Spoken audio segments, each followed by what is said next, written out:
आप सभी भाई बहनों का आध्यात्मिक ज्ञानात्मक चैनल की संध्या बिल्ला ज्ञान कक्षा में एक बार फिर स्वागत है। आज की चर्चा का विषय है सोना, सोना और सो मत। देखिए, ये तीनों शब्द, देखिए अरबिक दो शब्द तो बिल्कुल ही एक जैसे हैं, लेकिन उन दोनों के रंगों की स्थितियों में अंतर है। पहला सोना तामसी स्थिति है, ये एक काले रंग से हमने दर्शाया है, इसमें तमोगुण की स्थिति है।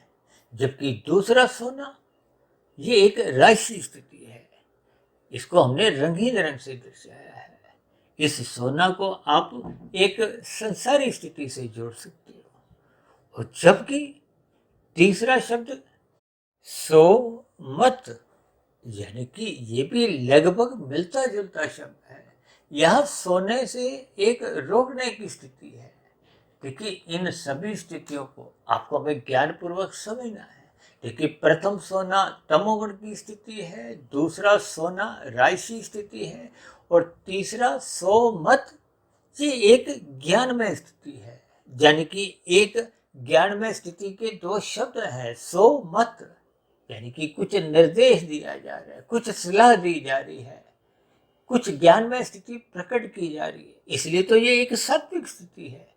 देखिए, इन सभी स्थितियों के हम जैसे जैसे, देखिए, शब्द, अर्थ और भावार्थ, अक्सर हमारी चर्चाओं में इन सभी स्थितियों पर विशेष बल दिया जाता है। देखिए, शब्द एक तामसी स्थिति है, क्योंकि ये आकाश का एक गुण है। और आपका हमारा जो शरीर है, ये पृथ्वी जल अग्नि वायु आकाश का बना है। आपके मेरे जो पांच भोग्य विषय हैं, गंध रस रूप स्पर्श और शब्द, वो भी तामसी हैं। उन सूक्ष्म विषयों का ही आपका मेरा शरीर एक परिणाम है। देखिए, इन सभी स्थितियों को ज्ञानपूर्वक समझना चाहिए, अन्यथा भोग दृष्टिकोण से तो फिर मनुष्य शब्दों पे ही अटक जाता है या भटक जाता है। यानी कि ये सभी स्थितियां आपको हमें ज्ञानपूर्वक समझनी चाहिए। इसलिए तो शास्त्र बार बार कहते रहते हैं, तमोगुण की निंदा करो, रजोगुण की उपेक्षा करो और सतोगुण के लिए कहते हैं प्रशंसा करो। किस लिए? क्योंकि तमोगुण रजोगुण बंधनदायक है, सतोगुण मुक्तिदायक है। और ये जो जन्म मरण की स्थिति है, ये बंधनदायक स्थिति है। ये 84 लाख प्रकार की जोनियां, जिसमें देखिए 80 लाख प्रकार की तो तामसी निंदनीय निकृष्ट जोनियां है। ये दंडमय जोनियां इसलिए कहा जाता है क्योंकि नीचे की जोनियों में तो देखिए दुख भोगे जाते हैं, कोई सुखमय स्थितियां नहीं। जबकि मनुष्य जोनि को तो कर्म जोनि और सतरा जोनि के एक अवसर से जोड़ा गया है। और ये जो ऊपर की जोनि है, इनको सात्विक जोनियां कहा गया है। यहाँ विशेष प्रकार के सुखों की स्थितियां होती हैं। देखिए, इन सभी स्थितियों को क्रमबद्ध तरीके से हम कभी ना कभी किसी न किसी स्थितियों में समझाते आए, और नीचे की जोनियों को कभी कभी हम नरक जोनियों से भी समझाते आए, और ऊपर की जोनियों को हम स्वर्ग जोनियों से भी समझाते आए। लेकिन महत्व केवल और केवल मनुष्य जीवन का ही है। क्यों? क्योंकि ये कर्म जोनि है, साधना जोनि का एक अवसर है। क्योंकि ऊपर की जोनियों से भी परमात्मा को पाने की एक पात्रता नहीं बनती, और नीचे की जोनियां तो देखिए पहले से ही कष्टमय है, दंडमय है। यानी नीचे की जोनियों में तो देखिए किसी भी प्रकार की एक पात्रता परमात्मा को पाने की बनती ही नहीं। इसलिए इन सभी स्थितियों को ज्ञानपूर्वक समझना होगा। देखिए, हम शाम की संध्या बेला ज्ञान कक्षा में मेरा एक प्रयास रहता है कि 3 ऐसे शब्दों का चयन किया जाए, उनको 3 रंगों की स्थितियों से दर्शाते हुए प्रकृति के 3 गुणों की स्थितियों को समझने में आपको में आसानी हो। क्योंकि गीता में ही भगवान श्री कृष्ण जी ने इन 3 गुणों के ज्ञान विज्ञान को एक गुणतम ज्ञान विज्ञान कहा है, एक रहस्यमय स्थितियों से जोड़ा है। क्योंकि ये पूरा का पूरा जगत ब्रह्मांड तो एक त्रिगुणात्मक है, 3 गुणों की ही एक रची हुई माया है। देखिए, ये 3 गुण तो नित्य बने रहते हैं। इन 3 गुणों का ही जो एक परिवार है, पसारा है, विस्तार है, ये 23 तत्वों में है। जैसे आपके मेरे 3 शरीर, स्थूल शरीर, सूक्ष्म शरीर, कारण शरीर, इन सभी स्थितियों को भी हम 24 तत्वों से समझाते हैं। देखिए 23 तत्वों का तो आपके मेरे ये 3 शरीर है और 24वां तत्व इन 23 तत्वों में समाया रहता है। जैसे माया में 3 गुण तमोगुण रजोगुण और सतोगुण ये नित्य बने रहते हैं। इनसे 23 तत्वों का विस्तार होता है, यानी कि 24 तत्वों के ब्रह्मांड में ये 3 गुण नित्य हर क्षण विद्यमान रहते हैं। केवल अंतर इतना ही है कि एक गुण प्रधान होता है, दूसरा गौण, तीसरा अति गौण। इन सभी स्थितियों पर हमने विस्तार से अलग अलग वीडियो में, विशेष रूप से ब्रह्म मुहूर्त ज्ञान उपदेश कक्षों में हम इन गंभीर विषयों को क्रमबद्ध तरीके से विस्तार पूर्वक समझाने का एक प्रयास करते हैं। लेकिन शाम की संध्या बेला ज्ञान कक्षा में कुछ हम सरल परिस्थितियों में साधारण शब्दों द्वारा, जिससे संसारी स्थितियों का भी बोध हो, आपको में कुछ सरलता महसूस होते हुए परमात्मा की ओर जाने की एक उत्सुकता बने, एक व्याकुलता जागे, एक जिज्ञासा बने, ताकि हम प्रकृति के 3 गुणों के ज्ञान विज्ञान को समझें।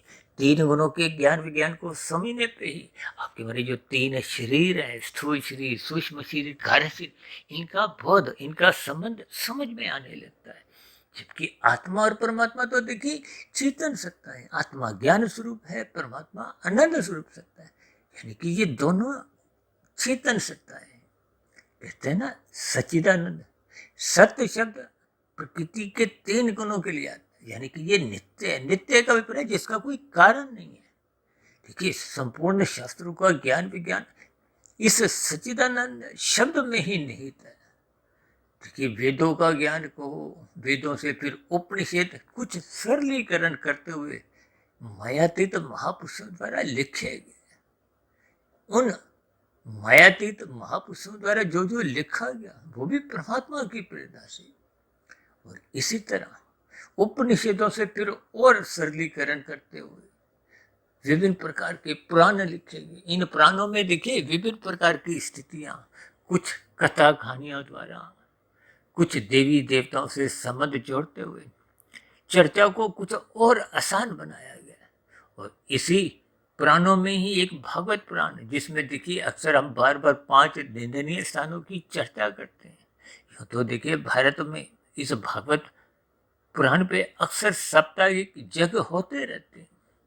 लेकिन जब तक हम ज्ञान में स्थितियों को क्रमबद्ध तरीके से समझते नहीं है, देखिए मेरे तो संज्ञान में कुछ ऐसा समझ में आया है कि लगभग 90% लोगों ने तो कारण शरीर का कभी नाम ही नहीं सुना।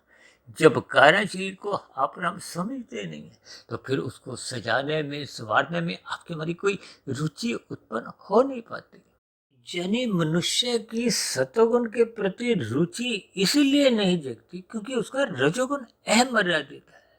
ये जो हमने सोना शब्द लिखा है ना, देखिए सोना जैसे एक गोल्ड को भी कहा जाता है। देखिए जितनी भी संसारी उपलब्धियां हैं, जितने भी भोग विषय हैं, ये सभी हमने एक सोना के अंतर्गत ही ले लिए। यानी कि गंध, रस, रूप, स्पर्श, शब्द, इन 5 भोग्य विषयों से संबंधित आपकी हमारी जितनी भी कामनाएं होती हैं, इच्छाएं होती हैं, उसी के लिए तो मनुष्य भाग दौड़ करता है, अधिक से अधिक धन एकत्रित करता है, और इसी धन एकत्रित करने की दिशा में ही मनुष्य भटकाव की स्थिति में आ जाता है, कानून का भी उल्लंघन कर जाता है, शास्त्रों के नियमों के विरुद्ध पाप कर्म कर जाता है। किस लिए? क्योंकि उसमें विषय भोगों के प्रति एक लोलुपता बन जाती है। ये 24/7 की जो एक स्थिति है, 7 दिन 24 घंटे, यानी कि जब आपके जीवन का लक्ष्य ही सोना प्राप्ति का बन जाता है। ये सोना प्राप्ति का अभिप्राय राजसी स्थितियों से है। स्त्री पुरुष का जो एक आपसी आकर्षण है, उसको भी रजोगुण से भी जोड़ा गया है। यानी कि जब आपका हमारा रजोगुण बिगड़ने लगता है, जब हम दिन रात सोने को ही एकत्रित करते हैं, यानी कि लाभ से लोभ, लोभ से फिर संग्रह से महासंग्रह की स्थितियां आप देखते हो। संसार में देखिए कितने ही प्रकार के चोरी, डकैती, हेरा फेरी, आजकल तो डिजिटल अपराध, और आजकल तो घोटालेबाजी की स्थितियां भी कुछ सुनने पढ़ने में ऐसी आने लगी। ये सभी स्थितियां सब सोने के अंतर्गत आती है। यानी कि इस रजोगुण के प्रति आपको में सोना नहीं है, यानी कि इनके प्रति आपने अपनी एक इच्छा नहीं बनानी, इनको एकत्रित नहीं करना। और दूसरी ओर जो हमने ऊपर सोना शब्द काले रंग से लिखा है, ये एक अज्ञानता की स्थिति है, नींद से भी लिया जाता है। अक्सर हम अपनी चर्चाओं में एक आदर्श नींद की बात करते हैं जो कि 5 घंटे 20 मिनट की है। और अक्सर हम तो बार बार कहते हैं रात को मनात्मक स्थितियों से बचने के लिए जल्दी सो जाओ, सुबह ब्रह्म मुहूर्त में उठो, क्योंकि ब्रह्म मुहूर्त सत्वगुण की एक शुद्धतम स्थिति है। इसलिए तो हमने देखी कि जो सो मत शब्द का जो एक स्थिति लिखी है, ये जागने की स्थिति है। यानी कि आपको अपनी नींद भी अमर्यादित नहीं करनी, क्योंकि राजसी नींद देखी 6-8 घंटे की है। 8 घंटे से अधिक की वो तामसी नींद है। भले ही जो सात्विक नींद हम लेते हैं, नींद को तकनीकी रूप से तो एक तामसी कहा जाता है, लेकिन वो जो आवश्यक नींद है उसकी तो शास्त्र भी निंदा नहीं करते। यानी कि आपका हमारा जो एक ऊपर की नींद है वो भी एक सात्विक होनी चाहिए, यानी कि 5 घंटे 20 मिनट के आसपास की। और ये जो सोना संसार की प्रति जो पदार्थों की स्थितियां हैं, विषय भोगों की स्थितियां, ये एक मर्यादित, यानी कि आपके हमारे स्थूल शरीर की अवस्थाओं की पूर्ति तक, या परिवार के लालन पालन की स्थितियों तक, या समाज में आपके हमारे जो एक कर्तव्य कर्म है, उन सभी कर्तव्य कर्मों की पूर्ति के लिए आपको हमें जितने धन की आवश्यकता उसके लिए पुरुषार्थ करने की तो शास्त्र भी निंदा नहीं करते। इसका अभिप्राय क्या है? जो अमर्यादित नींद है और अमर्यादित जो हम भागदौड़ करते हुए अधिक से अधिक धन एकत्रित करते हैं, उन दोनों सोनों के प्रति ही ये जो तीसरा शब्द हमने लिखा है सो मत, इसका मतलब ही ये है कि आप जैसे हम ब्रह्म मुहूर्त में सोए रहते हैं, इसके लिए मना किया है, जागो। शास्त्र तो जहां तक कहते हैं जो जागत है सो पावत है, जो सोवत है सो खोवत है। इनका अभिप्राय बहुत ही गहरे तल पे आपको मैं समझना होगा। यानी कि आपका हमारा जो एक काले रंग का सोना है और जो रंगीन रंग का सोना है, यानी कि तमोगुण और रजोगुण, इन दोनों ही स्थितियों को आपने हमने सतोगुण की लगाम से नियंत्रण में रखना है। श्रद्धा पूर्वक सत्संग करना है, गुरु के प्रवचनों को सुनना है, शास्त्रों का स्वाध्याय करना है, रात को मौनात्मक स्थितियों से बचने के लिए जल्दी सो जाना है, सुबह ब्रह्म मुहूर्त के समय विशेष से पूर्व ही उठ जाना है, क्योंकि सोते समय तमोगुण होता है, सोने से पूर्व रजोगुण की स्थितियां होती हैं, और सोकर जब हम उठते हैं तो फिर वो एक सात्विक स्थितियां होती हैं। इसलिए हमने देखी ये 3 शब्दों से ही शब्द अर्थ और भावार्थ भी समझाए हैं। प्रकृति के तमोगुण और रजोगुण से ऊपर उठते हुए सतोगुण की मजबूत स्थिति बनाने के लिए हमने सो मत शब्द को एक विशेष महत्ता दी है। तो इन सभी सात्विक स्थितियों का आपको मैं सकारात्मक चिंतन मनन करते हुए कार्यशील में शुभ संस्कार बनाने, क्योंकि शुभ संस्कार ही मन बुद्धि में बार बार एक अच्छे विचार लाते हैं, और अच्छे विचार का अभिप्राय मन बुद्धि का शुद्धिकरण की स्थिति है। जब मन बुद्धि शुद्ध हो जाते हैं तो फिर स्थूल शरीर की जो एक यंत्र है उसका संचालन है वो फिर अमर्यादित नहीं होता। विषय भोगों की गलियों में वो अवारागर्दी नहीं करते, क्योंकि मन अब सतोगुण की लगाम से मर्यादित रहता है। सतोगुण में विवेक शक्ति जगने लगती है। ये सभी स्थितियां आपको हमें ज्ञानपूर्वक समझनी होगी, यानी कि सो मत की स्थितियों को सतोगुण से बढ़ाने की स्थितियों से जोड़ते हुए हम सभी भाई बहनों को अपने मिले हुए जीवन में सात्विक स्थिति मजबूत करनी होगी।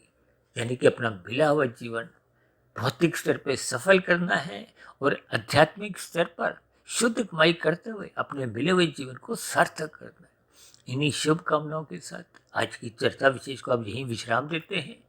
कल सुबह फिर मिलते हैं ब्रह्म मुहूर्त ज्ञान उपदेश कक्षा में। तब तक आप अपने आध्यात्मिक मित्र सुधीर भाटिया फकीर को इजाजत दें। फिर भी वीडियो संबंधित आपके मन में कोई प्रश्न उठ रहा हो, क्योंकि शब्द बहुत ही मिलते जुलते हैं, ये रंगों की स्थितियां को, प्रकृति के 3 गुणों की स्थितियों को समझाने के लिए ही हमने इन सभी स्थितियों को ज्ञानपूर्वक रखा है। फिर भी इन सभी स्थितियों को समझने में कहीं आपको कोई कठिनाई आ रही हो, कोई मन में प्रश्न उलझ रहे हो, तो आपके प्रश्नों का, सुझावों का, और यदि मेरी कही गई बातों का कोई आपको एक आपत्ति हो तो आपकी शिकायतों का भी नीचे दिए गए कमेंट्स बॉक्स पर सदा ही स्वागत है। और इस चर्चा विशेष को ध्यानपूर्वक, धैर्यपूर्वक, गंभीरतापूर्वक सुनने के लिए आप सभी भाई बहनों का बहुत बहुत धन्यवाद।